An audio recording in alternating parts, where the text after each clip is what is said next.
This week in the Charlotte Today Kitchen, we'll share meals that require only one pot or pan. These recipes are perfect for those busy weeknights. Welcome Lisa Lee to kick things off for us. She is the author of 100 Days of Real Food, Fast and Fabulous. Today she is sharing a recipe for one-pot fish and potato chowder. Hello, how you doing? Good morning. Indeed. Thanks for having me. I'm so excited to share this recipe. My family is loving this dish right now, especially in this cold weather we're having. Yes. It's perfect for that. All right, and it uses one pot. We like that too. Yes, exactly. So what I already did was I just fried up some bacon in the same pot that I'm making the chowder in, and then I have some whitefish here. I use haddock, but you can use any kind of mild whitefish. I just fried that up in the bacon grease in the same dish, and then I'm just setting that aside.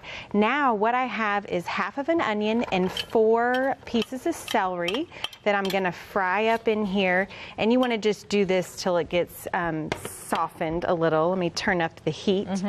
And so after you soften these vegetables, basically I'm just going to throw in some garlic. I can go ahead and do that a minute early. And some spices. I have salt, pepper, and thyme. And you could use fresh or dried thyme depending on what you have. And what I'm going to use today is actually homemade chicken stock. Do you ever make your own chicken stock?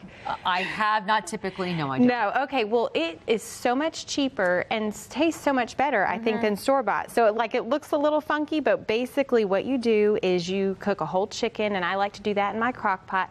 Then I just leave all the bones in there, and you can use veggie scraps and things that you might throw away anyway. Fill it up with water, and I do it while I'm sleeping. I just turn the slow cooker on low.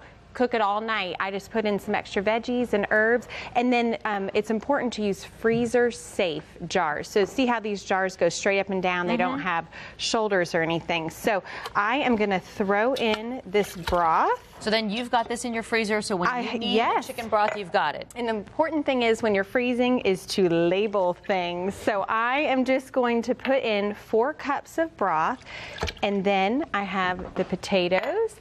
And since this is a magic of TV, I went ahead and boiled the potatoes, but what you would do is bring this to a boil and let it cook for about 15 minutes. It doesn't take too long to make sure those potatoes are nice and soft. And then my next little trick that I like to use is a hand immersion blender. Do you have one of these? No. No? Demerits for me all over the place. No. I'm excited to teach you something new. So this is like the best, budget kitchen tool. It's only $30. And if you were going to be making food from scratch and making soups a lot, I used to cook soup, then transfer it to a blender to puree it, and it just made a huge mess. Not to mention, it got more dishes dirty. So what I like to do with this soup, because my husband, we're having a little battle. He likes this soup very chunky, but I like to puree it. So what I'm gonna do is I'm just gonna only take out half of the potatoes and set them aside. And then that way I can stick my hand immersion blender in there. Oh, okay. And puree it, and then still have some of these chunks. Kind of get the best of both worlds here. Yeah, exactly. Yeah, okay. So, yeah, I know, I tried to turn up the heat a little, but I'm actually going to stick the cooked bacon in just because I think, you could totally have the chunky bacon in there, but I kind of like it stirred up. So this is so easy. You literally just stick it in there, turn it on. I don't want to splatter you. And it gets nice and puree.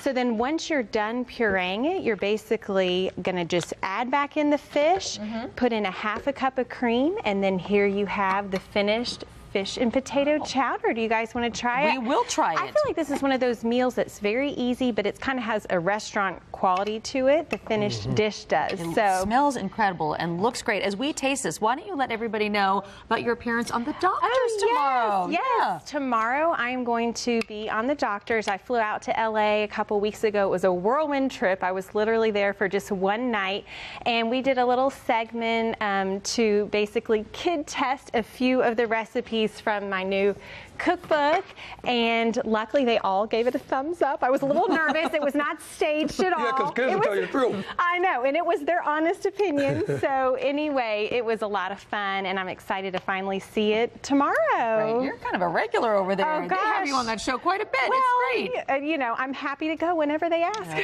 You need to follow her blog and get her cookbooks. 100daysofrealfood.com. 100daysofrealfood.com. You can get Lisa's newsletter, and it'll be emailed to your inbox, and all kinds of great recipes, all the great tips that she just showed you here. She'll send them to you via email and get a copy of her cookbook. It's fantastic. Well, thanks. Did you guys enjoy the I chowder? enjoyed that. It's delicious. Serve it with some garlic toast and a salad, and dinner is done. Love it. Lisa, thank you so you, much. Lisa. Thank you. Great to